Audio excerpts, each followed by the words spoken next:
साथियों,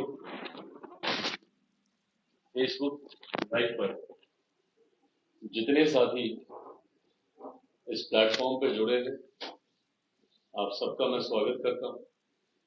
थोड़ा सा हम लोग समय देते हैं ताकि और ज्यादा से ज्यादा लोग इस फेसबुक लाइव पर जुड़ जाएं। लोक जनशक्ति पार्टी रामविलास हर संभव प्रयास कर रही है जनता से कनेक्ट करने का। जहां कंजर्वेटिव मोड के हम लोग पक्षधर रहे हैं, जहां पे घर घर जाकर व्यक्तिगत मुलाकात कर जन संवाद के माध्यम से, नुक्कड़ बैठक के माध्यम से लोगों से जुड़ने का हम लोग प्रयास करते ही हैं, वहीं आज की तारीख में जहाँ पे सोशल मीडिया का इतना महत्व है, ऐसे में इस माध्यम से भी आप लोगों के साथ जुड़ने का हम लोग प्रयास कर रहे हैं ताकि बिहार से जुड़ी हुई ज्यादा से ज्यादा समस्याओं पर हम लोग चर्चा कर सही मायनों में उसका समाधान हम लोग निकाल पाए। आज इस फेसबुक लाइव के माध्यम से बिहार में बढ़ते अपराध को लेकर मैं अपने तमाम साथियों से चर्चा करना चाहूँ। इसमें विशेषतः मुख्यतः बिहार के लोग, ऐसे बिहारी जो बिहार में रह रहे हैं या ऐसे बिहारी जो इस मंच के माध्यम से, जो दूसरे प्रदेशों में रह रहे हैं, जो इस मंच के माध्यम से हम लोग के साथ जुड़े हैं। मैं चाहूंगा कि आप लोगों के कोई भी ऐसे सवाल हो, कोई भी ऐसा प्रश्न हो मौजूदा परिस्थिति को लेकर या उस समस्या के समाधान को लेकर, लोक जनशक्ति पार्टी रामविलास चिराग पासवान क्या सोच रखता है उसको लेकर अगर आप लोगों के सवाल हो, कमेंट्स में आप प्लीज वो सवाल आप लोग पूछते रहे। अपराध पर हम लोगों ने मुख्यतः आज का जो फेसबुक लाइव है इसमें अपराध हम लोगों ने विषय रखा है, क्योंकि आज की तारीख में मुझे लगता है सबसे ज्यादा ज्वलंत विषय अपराध ही है। जिस तरीके से आपराधिक घटनाएं बिहार में हर बीतते दिन के साथ बढ़ती जा रही, और आज की तारीख में अगर बिहार सुर्खियां बनता है तो सिर्फ और सिर्फ अपराध को लेकर हो रही, यहाँ पे हत्याओं को लेकर हो रहे, यहाँ पे बलात्कार को लेकर, अपहरण, लूटमार, डकैती, ये सारे विषय तो साथ में चल ही रहे। इन तमाम चीजों को लेकर बिहार सुर्खियां बनता है और कहीं ना कहीं बिहार और बिहारियों को शर्मसार होना पड़ता है जब देश के नेशनल चैनल्स पर, बड़े बड़े अखबारों में जब ये सुर्खियां चलती हैं कि बिहार में इतनी हत्याएं हुई, या बिहार में दिन दहाड़े इसकी गोली मारकर हत्या कर दी गई, या इस जिले में इतनी हत्याएं हुई हैं, या जब पटना के एसएसपी महोदय खुद इस बात को कबूल करते हैं कि पिछले एक महीने में 30 हत्याएं हुई हैं, जो कि औसतन हर दिन एक हत्या, वो भी सिर्फ अभी पटना की, अभी हम लोग बात कर रहे हैं पटना जिला की हम लोग बात कर रहे हैं, तो सोचिए कि प्रदेश भर की कितनी भयावह होगी, ये स्थिति कितनी डरावनी होगी। ऐसे में जरूरी है इस विषय को लेकर हम लोग चर्चा करें। मैं आप सबके भी सुझाव इस माध्यम से मैं जानना चाहूंगा। साथ ही में आप लोगों के कोई भी सवाल हो, क्योंकि लोक जनशक्ति पार्टी रामविलास और खास तौर पर बिहार फर्स्ट, बिहारी फर्स्ट ने इस विषय पर गंभीरता से अध्ययन हम लोगों ने किया है, और हम लोग चाहते हैं कि बिहार में एक ऐसी परिस्थिति बने जहां पर बिहार में अपराध पूरी तरीके से नियंत्रित। मैं उम्मीद करता हूं कई साथी इस लाइव इस माध्यम के साथ जुड़ गए हैं, इस मंच पर जुड़ गए हैं। इस विषय को अब धीरे धीरे मैं और आगे बढ़ाना चाहूंगा। जब हम लोग अपराध की जब हम लोग बात करते हैं, या देश के किसी भी प्रदेश में शांति से लोग रहें, वहां पे एक सामंजस्य का माहौल हो, वहां पे लोगों के भीतर एक सुरक्षा का भाव हो, तो इससे पहले हम लोग को ये समझने की जरूरत है कि ये जिम्मेदारी किसकी है। भारत का संविधान भारत का एक संघीय ढांचा बनाता है, एक फेडरल स्ट्रक्चर है हमारे देश में। फेडरल स्ट्रक्चर का मतलब होता है कि जहां पे केंद्र में एक सरकार है, वहीं राज्यों में भी अपनी सरकारें हैं। केंद्र सरकार के अपने अधिकार होते हैं, वहीं राज्य सरकारों के पास अपने अधिकार होते हैं, और कई ऐसे विषय हैं जो कि राज्य सरकार की सूची में आते हैं, जिसमें से लॉ एंड ऑर्डर पूर्णतः राज्य सरकार की विषय सूची का सूची में ही आता है। अगर आप देश के किसी भी राज्य में आप चले जाइए, वहां पर लॉ एंड ऑर्डर उस राज्य सरकार की विषय सूची में आता है। उस राज्य में शांति है कि नहीं, वहां पर अमन चैन वहां पे कायम है कि नहीं, ये तमाम विषय वहां की राज्य सरकार के अंतर्गत आते हैं। उनको इस बात को सुनिश्चित करना है कि उनके राज्य में अमन चैन शांति कायम रहे, बरकरार रहे।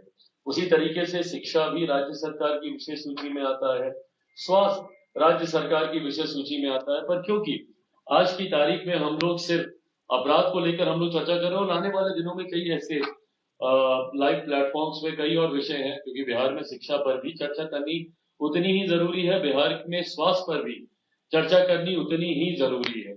इन तमाम विषयों पर एक एक कर आने वाले दिनों में हम लोग चर्चा करेंगे। पर आज की तारीख में जब हम लोग अपराध को लेकर चर्चा कर रहे हैं, लॉ एंड ऑर्डर कानून व्यवस्था को लेकर जब हम लोग चर्चा कर रहे हैं, जहां इस बात को मैंने आप लोगों को समझाया कि भारत के संघीय ढांचे में पूरी तरीके से राज्य सरकार के अंतर्गत आता है, तो ऐसे में बिहार में अमन चैन कायम रहे, ये जिम्मेदारी पूरी तरीके से मौजूदा बिहार सरकार की है।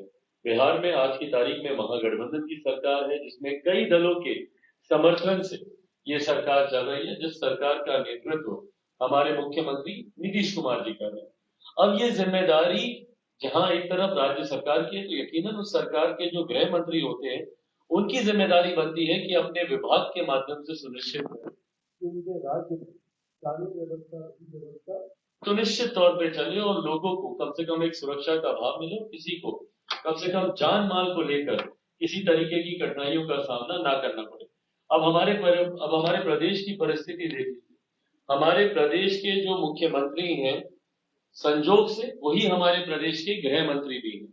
उन्होंने ये गृह विभाग, गृह मंत्रालय मुख्यमंत्री नीतीश कुमार जी ने अपने पास ही रखा। तो जहां वो हमारे प्रदेश के मुख्यमंत्री हैं, वहीं वो हमारे प्रदेश के गृह मंत्री भी। इसीलिए कई बार जब मैं उनसे सवाल करता हूं, तो लोग बोलते हैं कि भैया हर सवाल आप मुख्यमंत्री से क्यों करते हैं, हर विषय पर आप मुख्यमंत्री पर टिप्पणी करते हैं। पर क्योंकि अपराध से जुड़ा हुआ विषय ये विभाग मेरे मुख्यमंत्री के पास ही, इसलिए कोई भी आपराधिक घटनाएं अगर मेरे प्रदेश में होती है, अगर कोई भी हत्या, अपहरण, लूटमार, डकैती, बलात्कार, कोई भी ऐसी घटना होती है, तो ये सवाल मेरे मुख्यमंत्री नीतीश कुमार जी से ही बनता है, क्योंकि मेरे प्रदेश के मुख्यमंत्री होने के साथ साथ मेरे प्रदेश के गृह मंत्री भी मुख्यमंत्री नीतीश कुमार जी ही हैं। ऐसे में जब हमारे प्रदेश में आए दिन हत्याओं की एक श्रृंखला बनती जा रही है, कुछ समय पहले जैसे मैंने जिक्र किया, और ये बात मैं नहीं कह रहा, ये श्रृंखला हमारे प्रदेश के पटना की हमारे एसएसपी खुद इस बात को कबूल करते हैं कि पिछले एक महीने में लगभग 30 हत्याएं हुई। अगर आप साल भर का आप आंकड़ा देखें, तो हजारों हत्याएं, सैकड़ों बलात्कार और लूटमार की और अपहरण की अनगिनत घटनाएं हमारे प्रदेश में हुई है। तो इसीलिए ये सवाल देश के मुख्यमंत्री जी से ही बनता है। कुछ दिनों पहले हमारे प्रदेश के मुख्यमंत्री जी ने, जो प्रदेश के गृह मंत्री भी, उन्होंने स्पष्ट इस बात को लेकर कहा कि अरे कहाँ हो रही हैं ऐसी घटनाएं, आप लोगों के कहने से थोड़े ना जंगल राज आ जाता है।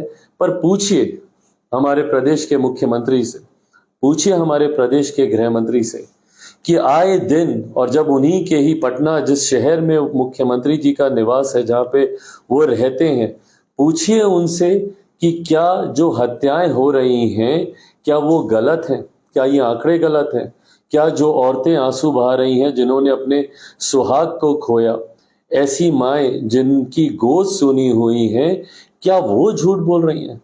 वो बच्चे जो बिलक बिलक कर रो रहे हैं, मैं अधिकांश हत्याओं में जहां जहां पर भी हुआ है मैंने जाने का मैंने प्रयास किया है। आज की तारीख में मैं राज्य सरकार का हिस्सा नहीं हूं, संभवतः मेरे जाने से कोई बहुत ज्यादा कुछ मदद मिले या बहुत ज्यादा किसी के लिए मैं कुछ कर सकूं, मेरी सीमाएं संभवतः नहीं हो पाएगा। पर मैंने हमेशा इस बात को सुना है और मैं मानता हूं कि दुख बांटने से कम होता है।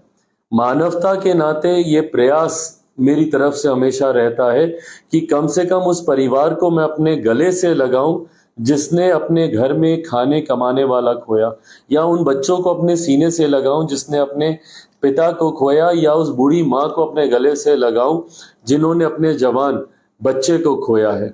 कम से कम इससे उनका दुख कर्म होगा। आज तक मैंने पर कभी मेरे प्रदेश के मुख्यमंत्री, जो मेरे प्रदेश के गृह मंत्री भी हैं, उनको किसी एक हत्या पर, किसी पीड़ित परिवार से मिलते हुए मैंने नहीं देखा। आज तक मैंने नहीं देखा कि मेरे मुख्यमंत्री कभी गए हों और ऐसे परिवारों से मिले। मैं इसमें राजनीति नहीं करना चाह रहा। मेरे कहने का उद्देश्य ये नहीं है कि भाई मुख्यमंत्री जाएंगे तो चीजें ठीक हो जाएंगी, नहीं जाएंगे। पर जब एक प्रदेश का मुख्यमंत्री ऐसी घटनाओं पे जाते हैं, जब एक प्रदेश के गृह मंत्री जब ऐसी घटनाओं पे जाते हैं, तो वो विश्वास दिलाते हैं उन परिवार वालों को कि कम से कम उनको न्याय मिलेगा। जो व्यक्ति उस परिवार वाले ने खोया, उसकी भरपाई कोई नहीं कर सकता, वो व्यक्ति कभी वापस भी नहीं आएगा। पर कम से कम परिवार को इस बात का दिलासा तो मिलेगा, इस बात का विश्वास तो होगा कि भाई मुख्यमंत्री मेरे दरवाजे तक आए, मेरे गृह मंत्री मेरे दरवाजे तक आए, तो कम से कम स्थानीय प्रशासन इतनी मुस्तैदी दिखाएगा और कम से कम उस पीड़ित परिवार को न्याय मिलने में कम से कम मदद होगी। पर आज तक एक तस्वीर हम लोगों ने ऐसी नहीं देखी जहां पर मुख्यमंत्री नीतीश कुमार जी ने ऐसे पीड़ित परिवार से जाकर मिलना जरूरी समझा हो। उनसे मिलकर ना सिर्फ उनको वो न्याय का भरोसा दिला सकते थे, बल्कि वहां पर जो अपराधी हैं उनके मनोबल को वो गिरा सकते थे। जब ऐसी जगहों पर हमारे प्रदेश के मुख्यमंत्री जाते, हमारे प्रदेश के गृह मंत्री जाते, तो अपराधियों के मन में ये डर बैठता है, ये भय बैठता, ये खौफ बैठता कि भैया अब मुख्यमंत्री खुद इस विषय की मॉनिटरिंग कर रहे हैं, तो संभवतः इस तरीके की आपराधिक घटनाओं में लगाम लगेगी। वहां के स्थानीय प्रशासन पे ये दबाव पड़ता, वहां के स्थानीय प्रशासन पे ये दबाव पड़ता कि अब हम लोग को मुस्तैदी से काम करने की जरूरत है, क्योंकि मुख्यमंत्री के कार्यालय से, गृह मंत्री के यहाँ से इस विषय की मॉनिटरिंग की जा रही है। पर यह सुरक्षा का भाव तक देना हमारे प्रदेश के मुख्यमंत्री जरूरी नहीं समझते, और यही कारण है कि अपराधियों के मन में डर, भय का माहौल नहीं बैठता है। जब तक किसी में कानून का डर नहीं बैठेगा, तो अपराधी किस तरीके से आपराधिक घटनाओं को कम करेगा। जब तक उसको इस बात का डर ही नहीं होगा कि भैया आज मैं अपराध कर रहा हूं, कल को मेरी गिरफ्तारी होगी, परसों मुझे सजा होगी। आज तक बता दीजिए, मैं लंबे आंकड़ों में नहीं जाता कि 10 साल पहले क्या था, 5 साल पहले क्या था, पिछले 1 साल में ही बता दीजिए अनगिनत आपराधिक घटनाएं घटी हैं। कितने लोगों को सजा मिली। अगर किसी इक्का दुक्का किसी को पकड़ भी लिया जाता है, तो महीने 2 महीने के भीतर जानकारी के अभाव में, तथ्यों के अभाव में उसको छोड़ दिया जाता है। तो ऐसे में कैसे किसी पीड़ित परिवार को न्याय मिलेगा? जब तक अपराधी को सजा नहीं मिलेगी, जब तक अपराधी को सजा नहीं मिलेगी, तो ना सिर्फ पीड़ित परिवार को न्याय नहीं मिलेगा, बल्कि अपराधियों के मन में भी इस बात को लेकर डर नहीं बैठेगा। बिहार फर्स्ट, बिहारी फर्स्ट में हम लोगों ने प्रमुखता से इन तमाम विषयों का हम लोगों ने जिक्र किया।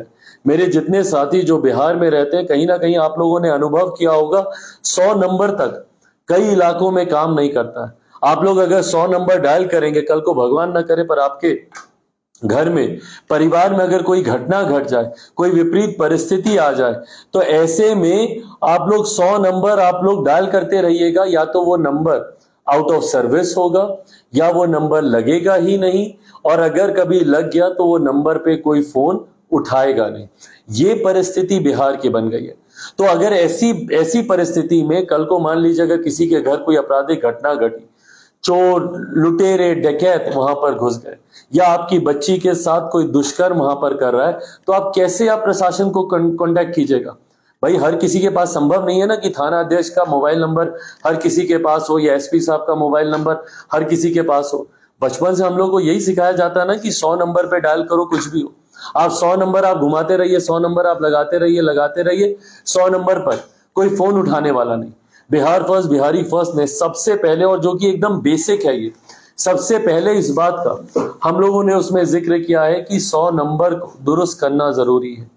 जरूरी है कि तुरंत 5 से 6 मिनट के भीतर आपके पास मदद पहुंचे।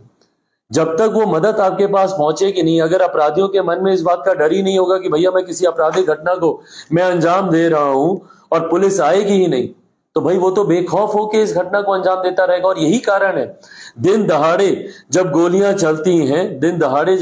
चलती हैं तो उसका कारण ही यही है कि अपराधियों के मन में इस बात का डर ही नहीं है कि वहां पे पुलिस आएगी।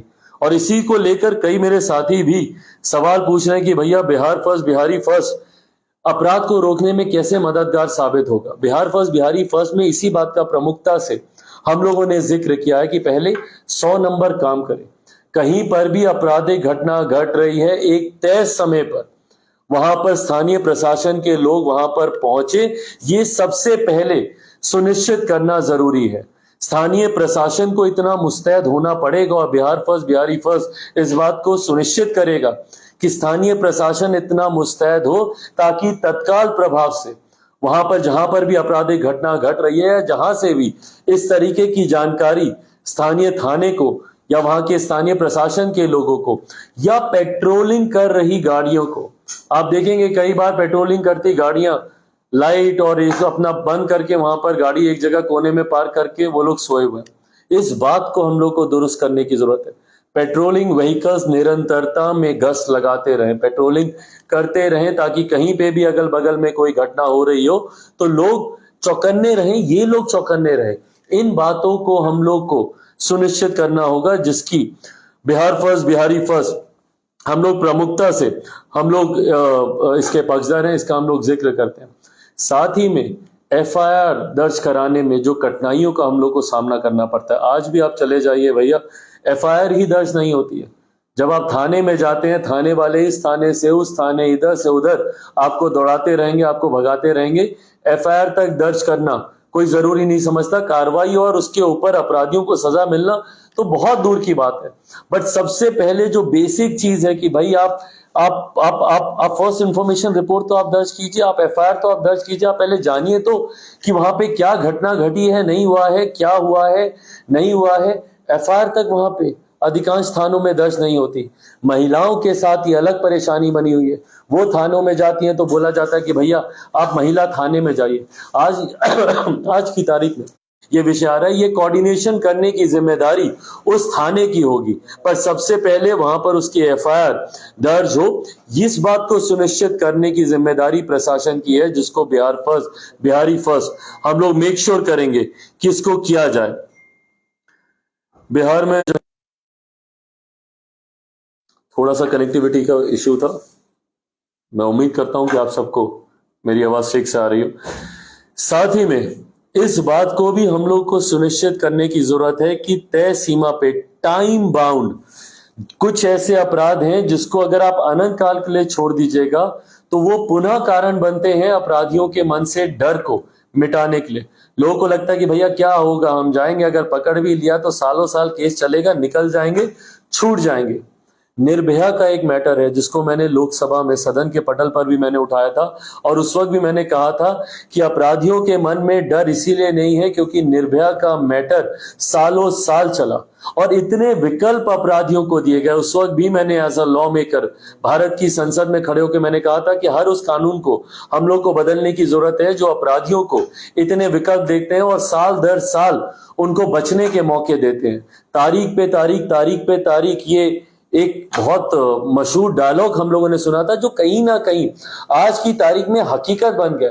अपराधियों के पास इतने विकल्प होते हैं, उनको एक के बाद एक तारीख पे तारीख दी जाती है। सोचिए ऐसे में उस पीड़ित परिवार पे क्या गुजरती होगी जो न्याय की आस में दशकों बिता देते हैं, सालों बिता देते हैं, पर उसके बाद भी संभवतः उन लोगों को न्याय नहीं मिलता। ऐसे में टाइम बाउंड जांच होनी जरूरी है, वर्डिक्ट आना जरूरी है, एक तय समय सीमा पर ये तमाम कार्रवाई हो, फास्ट ट्रैक किए जाने चाहिए कई मैटर्स, जिसको बिहार फर्स्ट बिहारी फर्स्ट में हम लोगों ने बहुत प्रमुखता से उठाया, जिसमें खास तौर पर महिला उत्पीड़न से जुड़े हुए जितने विषय हैं उसको फास्ट ट्रैक होने की जरूरत है। इन विषयों को तत्काल प्रभाव से इनका निपटारा करने की जरूरत है ताकि ना सिर्फ उस पीड़िता को उसको कम से कम न्याय मिले, ताकि अपराधियों के मन में भी डर हो कि भैया पिछला वाला ये मैटर हुआ था, ये केस हुआ था, तुरंत उसको फांसी की सजा मिली, तुरंत उसको उम्र कैद की सजा मिली, या जो भी जिस भी तरीके का वो अपराध हो। घृणित से घृणित अपराध हमारे प्रदेश में होते हैं, पर उसके बावजूद अपराधी खुलेआम घूमते हैं, खुलेआम अपराधी को तो शर्मसार होना बहुत दूर की बात है, वो उस पीड़िता को शर्मसार करते हैं। उसके घर वाले अपने गांव घर को छोड़ के जाने के लिए मजबूर होते हैं, जबकि शर्म उस अपराधी को आनी चाहिए। हाल फिलहाल के दिनों में शायद ही बिहार का कोई ऐसा जिला रहा होगा जहां पे आपराधिक घटनाओं को लेकर मैं वहां पे नहीं गया। और आज की तारीख में चिंता तो हम लोग की तब और ज्यादा बढ़ जाती है जब पुलिस तक हमारे प्रदेश में सुरक्षित नहीं है। सोचिए, जिस प्रदेश में पुलिस सुरक्षित नहीं है वहां पे प्रदेशवासी कैसे सुरक्षित रहेंगे, ये अपने में एक बहुत बड़ा प्रश्न चिन्ह है। हमारे सुरक्षा कर्मी जिनके ऊपर ये जिम्मेदारी है, प्रशासन के लोग जिनके ऊपर जिम्मेदारी है हम लोग को सुरक्षित रखने की, सबसे पहले उनको एक सेंस ऑफ सिक्योरिटी मिलना चाहिए। सबसे पहले उन लोगों को तमाम तरीके की वो सुख सुविधाएं मिलनी चाहिए। आज की तारीख में छोटी छोटी चीजें हैं, पर सोचिए किस तरीके के उनको शस्त्र मिलते हैं। ऐसी ऐसी राइफल्स मिलती हैं जो कि संभवतः समय आने पर काम तक नहीं करती होंगी। कितनी बार इन चीजों की समीक्षा की जाती है। हमारे पुलिस कर्मियों की फिटनेस की कितनी बार समीक्षा की जाती है कि कल को कोई अपराधी आए और वो भाग रहा हो तो दौड़ के उसको चेस कर ये पुलिसकर्मी पकड़ लें। इन तमाम चीजों पर हम लोग को काम करने की जरूरत है। पुलिस कर्मियों की फिटनेस को लेकर हम लोग को चिंता करने की जरूरत है। उनको मिल रहे उपकरणों को लेकर क्या वो उतने सुरक्षित हैं। उन लोगों की बुलेट प्रूफ जैकेट्स की बात हो या आधुनिक उपकरणों की बात हो, उनके जो उनको गन्स मिलती हैं, राइफल्स मिलती हैं, वो state of the art technology से लेस हैं कि नहीं, वो मॉडर्न है कि नहीं, इन तमाम चीजों पर हम लोग को अध्ययन करने की जरूरत है। इन तमाम चीजों पर सरकार को इन्वेस्ट करने की जरूरत है। सरकार को जरूरी है कि अपने राजस्व का एक बड़ा हिस्सा अपने प्रदेशवासियों की सुरक्षा के लिए खर्च किया जा सके। पर अफसोस इस बात का है कि हम लोग एक ऐसे राज्य से आते हैं जहां पे घोटाले तो हजारों करोड़ के हो जाते हैं, पर वहीं जब प्रदेशवासियों की सुरक्षा से जुड़े हुए विषय आते हैं तो उसमें राज्य सरकार अपने राजस्व का एक हिस्सा तक सही तरीके से खर्च करना जरूरी नहीं समझती। और जो हिस्सा खर्च होता भी है वो हम लोगों से, बिहारियों से बेहतर कौन जानता है कि उसमें से कितना हिस्सा सही मायनों में इस्तेमाल किया जाता है और कितना भ्रष्टाचार की देन चढ़ता है। ये हम लोग के लिए समझना कोई मुश्किल काम नहीं है। ऐसे में और भी जो आप लोगों के सवाल आ रहे हैं पैसे लेकर अपराधियों को, ये हर बिहारी जानता है कि आज की तारीख में बिहार में बिना घूस दिए शायद ही कोई काम होता हो। ऐसे में सबसे बड़ी चिंता हम लोगों की बन जाती है कि भैया एक तो हमारे घर परिवार में आपराधिक घटना घटी, वहीं दूसरी तरफ के लोग क्योंकि अपराधी हैं और धन बल से मजबूत हैं तो वो घूस देकर, वो अपनी मिली भगत कर प्रशासन के लोगों को अपनी तरफ कर लेते हैं और उसके बाद आयोग उनके अनुसार रिपोर्ट दर्ज करता है। उनके हिसाब से जितने भी प्रूफ्स हैं उनके साथ, तथ्यों के साथ छेड़खानी की जाती है, उनको बदलने का प्रयास किया जाता है। क्यों? क्योंकि उनके पास धन बल हर तरीके का सामर्थ्य है उन लोगों के पास इन चीजों को अपने हिसाब से मॉडिफाई करने का। ऐसे में जरूरत है आधुनिकीकरण की। ऐसे में जरूरत है आज की तारीख में तमाम मॉडर्न टेक्नोलॉजी को अपनाने की, ताकि तथ्यों के साथ किसी तरीके की छेड़छाड़ ना की जाए। सीसीटीवी कैमरास हर एक जगह पूरे प्रदेश में हमारे लगे हों, हर एक गली, हर एक नुक्कड़, हर एक चौराहे पर लगे हों, ताकि उस सीसीटीवी फुटेज के माध्यम से सही जानकारी हम लोग के पास आए और कोई भी उस जानकारी के साथ छेड़छाड़ ना कर सके। थानों में ऐसे सीसीटीवी कैमरास लगे होने चाहिए ताकि इस बात की निरंतरता में मॉनिटरिंग हो कि भैया जो रिपोर्ट दर्ज हो रही है वो सही है, जो एविडेंसेस आए हैं उसको ऑनलाइन रजिस्टर किया जाना चाहिए ताकि बाद में उन एविडेंसेस के साथ किसी तरीके की कोई छेड़छाड़ ना कर सके।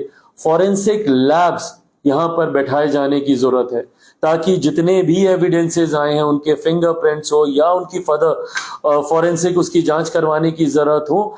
हर चीज up to date modern technology के हिसाब से हमारे प्रदेश में हो। पर अफसोस की बात है इस विषय में हमारे मुख्यमंत्री, जो हमारे प्रदेश के गृह मंत्री हैं, वो चर्चा तक करना जरूरी नहीं समझते। आप देश के बाकी राज्यों में चले जाइए, आज की तारीख में अपराध के निपटारे को लेकर, उसमें पीड़ितों को न्याय दिलाने को लेकर टेक्नोलॉजी का अपार इस्तेमाल किया जा रहा है। पर वहीं हमारे प्रदेश में देख लीजिए, आज भी पुराने तरीकों से, आज भी जो अपराधियों ने जो एविडेंसेस वहां पे छोड़े होंगे, हम कई बार तो ग्लव्स तक पहनना हमारे प्रशासन के लोग जरूरी नहीं समझते।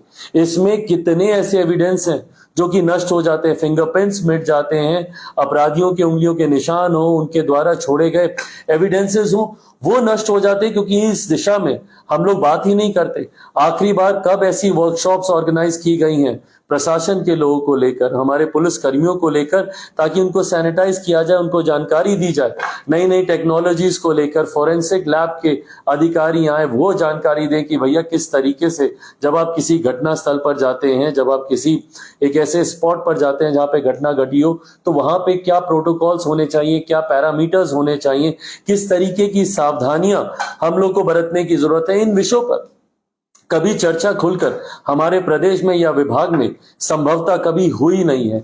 इन तमाम चीजों को बढ़ाने की बात बिहार फर्स्ट, बिहारी फर्स्ट करता है, और इसीलिए मैं आप सबसे मैं आग्रह करता हूं कि आप सब भी सामने आए और जो बिहार फर्स्ट, बिहारी फर्स्ट की जो सोच है अपराध को नियंत्रित करने को लेकर हर दिशा में multi directional approach Bihar first, Bihari first आजमाना चाहता है, जहां पे पुलिस को सैनिटाइज करने की बात हो, टेक्नोलॉजी के इस्तेमाल करने की बात हो, कानून को मजबूती से लागू करने की बात हो। जब तक कानून मजबूती से लागू नहीं होगा, आज की तारीख में शराबबंदी का कानून बना हुआ है, और हमारे कुछ साथियों ने यह सवाल भी पूछा है कि भाई दारू बंद करने को लेकर, शराबबंदी एक ऐसा कानून जिसका तमाम पार्टियों ने और हम सब ने बढ़ चढ़ कर उसका समर्थन किया, पर आज जिस तरीके से शराबबंदी की आड़ में अपराध को और ज्यादा बढ़ाने का काम किया जा रहा है, तस्करों को बढ़ावा दे दिया गया है, तस्करी जिस तरीके से हमारे प्रदेश में बढ़ती जा रही है, आप जाइए सीमावर्ती इलाकों में किस तरीके से आयात हो रहा है दूसरे प्रदेशों से हमारे प्रदेश में अवैध शराब का,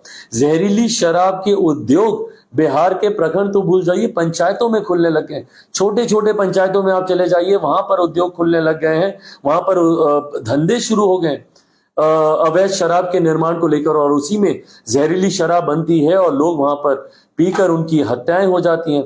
और ऐसे में पूरे प्रशासन को आपने झोंक दिया भैया, कभी ड्रोन के माध्यम से, कभी ढूंढने के माध्यम से, पूरी पुलिस सिर्फ इसी में लगी हुई है कि भाई आप शराब ढूंढेंगे। पुलिस से आप शराबबंदी को अपने कानून को धरातल पर उतारने में आपने पूरी पुलिस को लगा दिया है, तो वो पुलिस कैसे काम करेगी हत्यारों को ढूंढने में या बलात्कारियों को ढूंढने में। ऐसे में जब कोई कानून बनाया जाता है तो जरूरी है उस पर पूरी रिसर्च हो। मुख्यमंत्री नीतीश कुमार जी को एक दिन में यह ज्ञान प्राप्ति हुई और वो शराबबंदी का कानून ले आए, जबकि उससे कुछ दिन पहले तक बिहार के गांव गांव में शराब के ठेके खुलवाने का काम मुख्यमंत्री नीतीश कुमार जी के द्वारा ही किया जा रहा था। आज अगर बिहार के गांव गांव में अगर शराब के ठेके खुले हैं तो किसकी देन है भैया? ये मुख्यमंत्री नीतीश कुमार जी की देन है।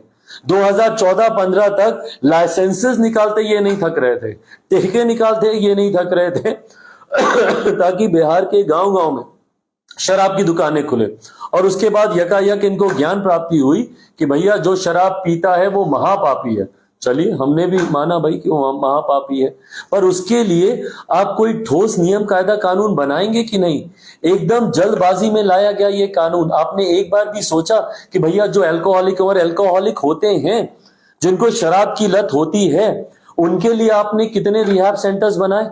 कहां पे जाएंगे भैया वो अपना इलाज कराने, ताकि वो अपना इलाज कराएं और वो शराब की लत से अपने आप को मुक्त करा सकें। जो लोग अपने आप को शराब की लत से मुक्त नहीं करा पाए, वो जहरीली शराब तक पीने के लिए मजबूर हैं, क्योंकि वो आदी हैं, वो अल्कोहलिक हैं, उनको शराब की लत है। और यही कारण है कि भैया जहरीली शराब से मरने वाले लोगों के आंकड़े इतने बढ़ते जा रहे हैं। और यही कारण है कि एक पैरेलल इकोनॉमी खड़ी हो गई है भैया। कौन कहता है कि बिहार में शराबबंदी चल रही है आज की तारीख में? और कमेंट्स में प्लीज मुझे बताइए कि अगर मैं झूठ बोल रहा हूं, क्या आज की तारीख में बिहार में होम डिलीवरी हो रही है कि नहीं हो रही है जहरीली शराब की, अवैध शराब की? घर घर तक शराब की बोतलें आज की तारीख में पहुंचाई जा रही है, और ये हर एक बिहारी को पता है, संभवतः 13 करोड़ बिहारी को, बच्चे तक को पता है। जहां पे ऐसी हत्याओं पे मैं जाता हूं, एक छोटे छोटे बच्चे बताते हैं कि भैया फलाना मकान के पीछे वहां पे अवैध शराब के निर्माण का धंधा चल रहा है। बच्चों तक को पता है, पर मुख्यमंत्री नीतीश कुमार जी को नहीं पता। और इन्होंने पूरी पुलिस को इसमें लगा रखा है, पूरे डिपार्टमेंट को इसमें लगा रखा है, और उन्हीं लोगों की सांठगांठ आज की तारीख में। आप बिहार की जेल में मुझे बता दीजिए, कौन लोग बंद हैं शराबबंदी को लेकर? सिर्फ बिहार के गरीब वंचित वर्ग से आने वाले लोग शराबबंदी धाराओं को तोड़ने के तहत वो लोग जेल में बंद हैं। कोई एक गिरोह मुझे बता दीजिए जो इसके तहत बंद हो।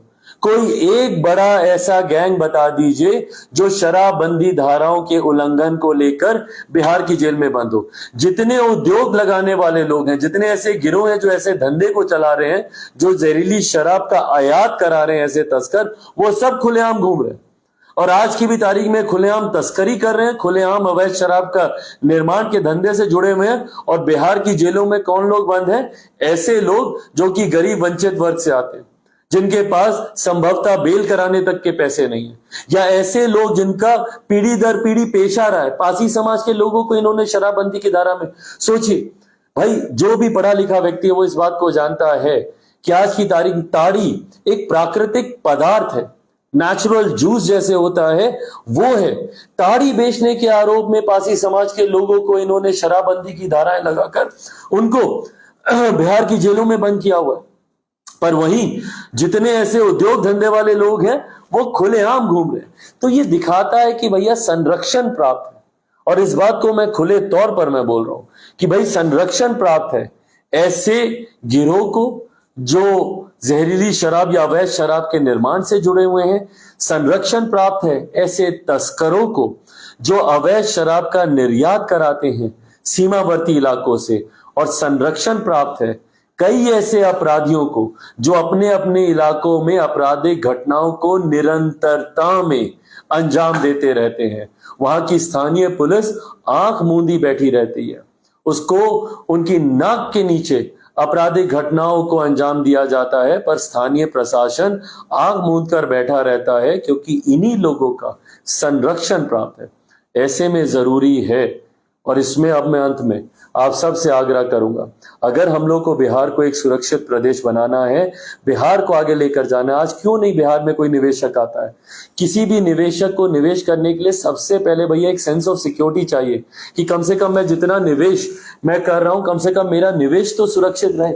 एक सेंस ऑफ सिक्योरिटी जो प्रदेश नहीं दे पाए, वहां पे क्यों निवेशक आएंगे? आप बगल के राज्य में चले जाइए, उत्तर प्रदेश में देखिए, देश भर से क्या दुनिया भर से निवेशक वहां पे जा रहे हैं इन्वेस्ट करने के लिए। क्यों बिहार क्यों नहीं आता? क्योंकि बिहार में उनको अपने निवेश को लेकर सिक्योरिटी नहीं है। उनको अपने जान को, माल तो छोड़ दीजिए, जान को लेकर उनको सिक्योरिटी नहीं है कि भैया हम पैसा लगाने के लिए लेकर जाएंगे, कल को हम ही को बंदी बना लिया या हमारी हत्या कर दी गई। तो ऐसे में बिहार को अगर आगे लेकर जाना है तो एक सेंस ऑफ सिक्योरिटी देना जरूरी है। बिहार में अगर हम चाहते हैं कि टूरिज्म फले फूले, देश भर से दुनिया भर से लोग यहां पर आए, टूरिस्ट यहां पर आए, उसके लिए बिहार को एक सुरक्षित राज्य बनाना होगा।